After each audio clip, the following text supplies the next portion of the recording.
эфире новости экономики на Якутия-24, в студии Нургуяна Иванова. Премьер-министр Российской Федерации Дмитрий Медведев подписал распоряжение о дополнительном субсидировании пассажирских авиаперевозок с Дальнего Востока в европейскую часть страны и в обратном направлении. Данным распоряжением из резервного фонда выделяются бюджетные ассигнования в размере 400 миллионов рублей для предоставления субсидий авиаперевозчикам. Из них 100 миллионов рублей выделены на обеспечение доступности пассажирских воздушных перевозок. Это позволит перевести не менее 15 тысяч пассажиров. И 300 миллионов рублей выделены на осуществление региональных воздушных пассажирских перевозок и формирование региональной маршрутной сети. Это позволит обеспечить авиаперевозку не менее 45 тысяч пассажиров между аэропортами Дальневосточного федерального округа. До конца года российский Кабмин выделит около 10 миллиардов рублей на покупку воздушных судов «Сухой Суперджет-100». Соответствующее постановление правительства вступает в силу сегодня, 12 октября. Самолеты предназначены для последующей передачи в лизинг региональным авиакомпаниям. Доходная часть бюджета Якутии на 2018 год увеличена на 14,5 миллиардов рублей и составит 208,5 миллиардов рублей. Увеличение доходов связано с уточнением оценки прогноза основных показателей социально-экономического развития Якутии на 2018 год с уточнением прогноза поступлений по неналоговым доходам с учетом фактического исполнения и объективных факторов, оказавших влияние на исполнение госбюджета в январе-августе текущего года.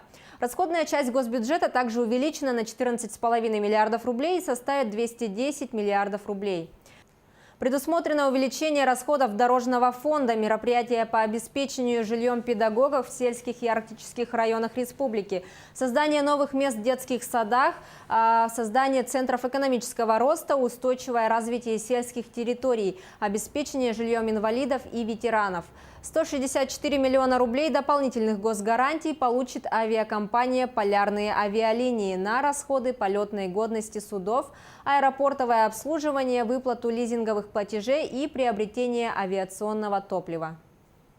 Что касается здравоохранения, то на финансирование отрасли страны выделят 8 миллиардов рублей. Из них 6 миллиардов 685 миллионов рублей пойдет на финансирование здравоохранения Якутии.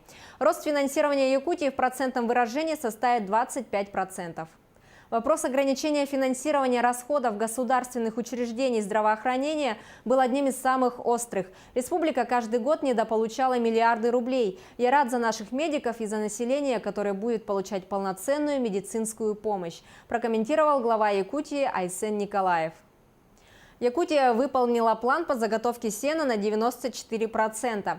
Перевыполнил план Оленёкский район. В нем заготовлено 455 тонн сена из запланированных 305 тонн.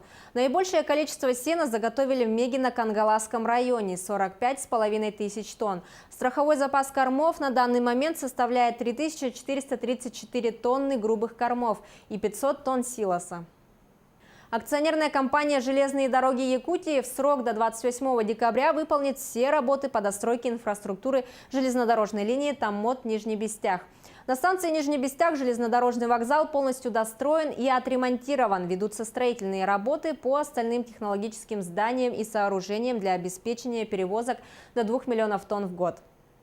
На 90% выполнено строительство железнодорожных путей и земляного полотна. Искусственные сооружения доведены до полной готовности. Ведутся работы по обустройству железнодорожных переездов. В целом готовность объекта составляет 94%, построено 439 километров железнодорожного полотна, возведены более 486 искусственных сооружений, сказал заместитель генерального директора ЖДЯ по стратегическому развитию Алексей Местников. Процедуру банкротства якутской алмазной компании YDC продлили до апреля 2019 года. Напомню, что компания была признана банкротом в апреле 2017 года, и в отношении компании введена процедура конкурсного производства. В результате проведенных мероприятий конкурсным управляющим в конкурсную массу включено имущество балансовой стоимостью 404 миллиона рублей, которое не реализовано на момент рассмотрения вопроса о завершении процедуры конкурсного производства в отношении должника. Размер денежных средств, поступивших на расчетный счет должника, составил 2 миллиона 245 тысяч рублей.